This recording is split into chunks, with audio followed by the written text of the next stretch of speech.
வணக்கம். உங்க லாரியோ வேனோ இல்ல ஆட்டோவோ உங்க தொழில் சக்கரங்கள்ல தான் ஓடிக்கிட்டு இருக்கு. அப்போ அந்த சக்கரங்களுக்கு ஒரு பாதுகாப்பு கவசம் கண்டிப்பா தேவையில்லையா? அதுதான் வணிக வாகன காப்பீடு. இது வெறும் சட்டத்துக்காக மட்டும் இல்லைங்க, உங்க உழைப்புக்கான ஒரு பாதுகாப்பு. வாங்க இத பத்தி ஒவ்வொன்னா சிம்பிளா புரிஞ்சுக்கலாம். ஒரு நிமிஷம் இந்த கேள்வியை யோசிச்சு பாருங்களேன். உங்க பாலிசில இருக்கிற ஒவ்வொரு விஷயமும் உங்களுக்கு நிஜமாவே உதவுதா?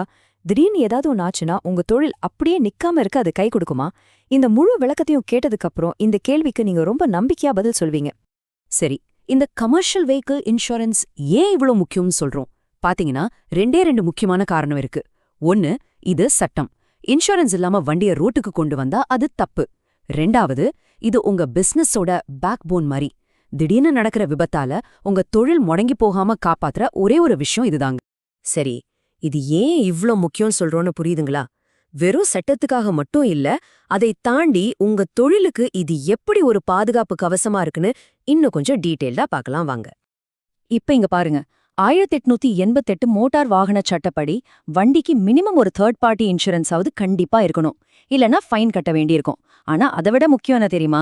ஒரு ஆக்சிடென்ட், வண்டி திருடு போறது, இல்ல ஒரு வெள்ளம், இந்த மாதிரி ஏதாவது ஒன்னாகி உங்க வண்டிக்கு பாதிப்புன்னா அந்த லட்சக்கணக்கான நஷ்டத்திலிருந்து உங்களை காப்பாத்த போற ஒரே விஷயம் இந்த இன்சூரன்ஸ் தான். ஓகே, இன்சூரன்ஸ் ரொம்ப முக்கியம்னு இப்போ நமக்கு தெரியும். ஆனா எத்தனையோ இன்சூரன்ஸ் இருக்கு.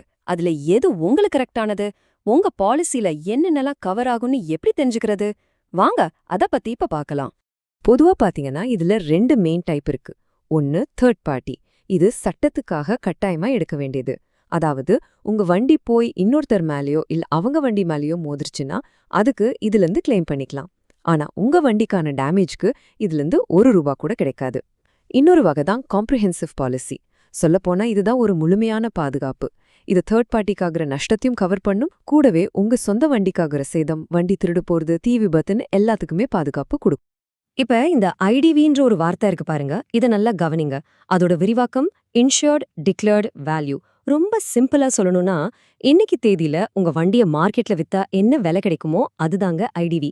ஒருவேளை வண்டி டோட்டல் லாஸ் ஆயிடுச்சு இல்லனா திருடு போயிடுச்சுன்னா இன்சூரன்ஸ் கம்பெனி உங்களுக்கு கொடுக்கக்கூடிய அதிகபட்ச தொகையே இந்த ஐடிவி அமௌண்ட் தான். அதனால பாலிசி எடுக்கும் போதே இதை சரியா முடிவு பண்றது ரொம்ப ரொம்ப முக்கியம். சரி, இப்ப எல்லார் மனசுலயும் இருக்கிற ஒரு முக்கியமான கேள்விக்கு வருவோம். அதுதான் பிரீமியம். அதாவது இன்சூரன்ஸ்க்காக நாம வருஷ கட்டுற பணம். அது எப்படி கணக்கு போடுறாங்க? அதுல நாம எப்படி கொஞ்சம் சேமிக்கலாம்? வாங்க அதையும் பாத்திரலாம். எப்பவாவது யோசிச்சிருக்கீங்களா, உங்க ஃப்ரெண்டோட வண்டிக்கு ஒரு பிரீமியம், உங்க வண்டிக்கு ஒரு பிரீமியம், ஏன் இந்த வித்தியாசம்னு? இன்சூரன்ஸ் கம்பெனி எதெல்லாம் வச்சு இந்த தொகையை முடிவு பண்றாங்க? வாங்க அதுக்கு பின்னால இருக்கிற விஷயங்களை பார்க்கலாம். இந்த விஷயங்களை வச்சுதான் உங்க பிரீமியம் முடிவு செய்யப்படுது.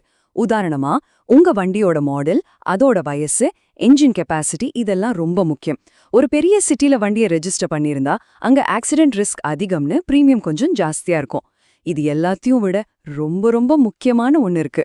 அதுதான் நோ கிளைம் போனஸ், அதாவது என்சிபி. வாங்க அதை பத்தி கொஞ்சம் விரிவா பார்க்கலாம். நோ கிளைம் போனஸ், சுருக்கமா என்சிபி. பேர்லே இருக்கு பாருங்க. போன பாலிசி வருஷம் முழுசும் நீங்க எந்த கிளைமும் பண்ணலனா இன்சூரன்ஸ் கம்பெனி உங்களுக்கு ஒரு டிஸ்கவுண்ட் கொடுக்கும். அதுதான் இந்த போனஸ். நீங்க சேஃபா வண்டி ஓடுனதுக்கு கிடைக்கிற ஒரு ரிவார்ட் மாதிரி இது. பாருங்க, நீங்க எவ்ளோ சேஃபா வண்டி ஓட்டுறீங்கன்றதுக்கு ஒரு மதிப்பு இருக்கு. அதுதான் இந்த என்சிபி.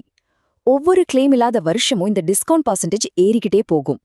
தொடர்ந்து 5 வருஷம் கிளைம் பண்ணாம இருந்தா உங்க பிரீமியத்துல கிட்டத்தட்ட 50% வரைக்கும் கூட தள்ளுபடி கிடைக்கும்.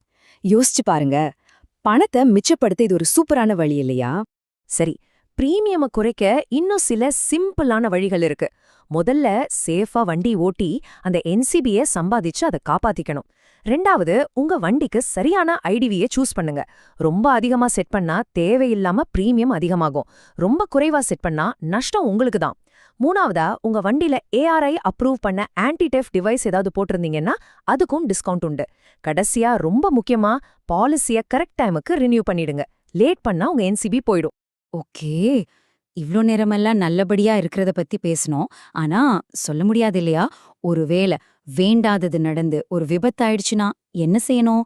இன்சூரன்ஸ் கிளைம் பண்றது எப்படின்னு அந்த ப்ராசஸ இப்ப ஸ்டெப் பை ஸ்டெப்பா பார்க்கலாம். நிச்சயமா அப்படி எதுவும் நடக்கக்கூடாதுன்னு தான் எல்லாரும் நினைப்போம். ஆனா ஒருவேளை ஒரு ஆக்சிடென்ட் நடந்துருச்சுன்னா அந்த டென்ஷன்ல என்ன பண்றதுன்னே போனாது. ஆனா ஒன்னு தெரிஞ்சுக்கோங்க, அந்த நேரத்துல நம்ம சரியா செய்யற சில விஷயங்கள் தான் நமக்கு கிளைம் சுலபமா கிடைக்கிறதுக்கு உதவும். இந்த 4 ஸ்டெப்பு மட்டும் ஞாபகம் வச்சுக்கோங்க. ஸ்டெப் 1, என்ன நடந்தாலும் சரி முதல்ல உங்க இன்சூரன்ஸ் கம்பெனிக்கு ஃபோன் பண்ணி சொல்லிடுங்க. ஸ்டெப் 2, பக்கத்துல இருக்கிற போலீஸ் ஸ்டேஷன்ல ஒரு எஃப்ஐஆர் ஃபைல் பண்ணணும். ஸ்டெப் 3, கிளைமுக்கு தேவையான எல்லா டாக்குமெண்ட்ஸையும் ரெடி பண்ணி வச்சுக்கோங்க.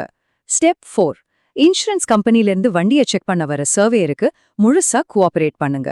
சரி, என்னென்ன டாக்குமெண்ட்ஸ் வேணும்னு பாத்தீங்கன்னா, உங்க இன்சூரன்ஸ் பாலிசியோட காப்பி, வண்டியோட ஆர்சி புக், வண்டி ஓட்டுநரோட டிரைவிங் லைசென்ஸ், அப்புறம் போலீஸ்ல கொடுத்த எஃப்ஐஆர் காப்பி.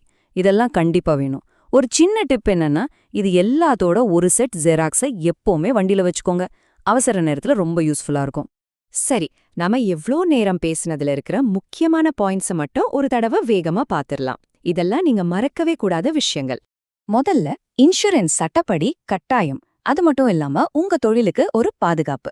ரெண்டாவது, தேர்ட் பார்ட்டி வேணுமா இல்ல ஃபுல் கவரேஜ் காம்ப்ரிஹென்சிவ் வேணுமான்னு சரியா முடிவு பண்ணுங்க. மூணாவது, உங்க என்சிபி தான் உங்க பிரீமியத்தை முடிவு பண்ணுது. அதனால சேஃபா ஓட்டுங்க. நாலாவது, ஆக்சிடென்ட் ஆச்சுன்னா கிளைம் பண்ற ஸ்டெப்ஸை கரெக்டா ஃபாலோ பண்ணுங்க. கடைசியா, எப்பவுமே பாலிசி டாக்குமெண்ட்ஸை வண்டியிலே வச்சுக்கோங்க, மறக்காதீங்க.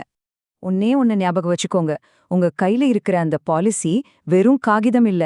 நீங்க கஷ்டப்பட்டு உருவாக்குன உங்க தொழில எந்த ஒரு திடீர் செலவுல இருந்தும் காப்பாத்த போற உங்க உண்மையான கேடயம் அது.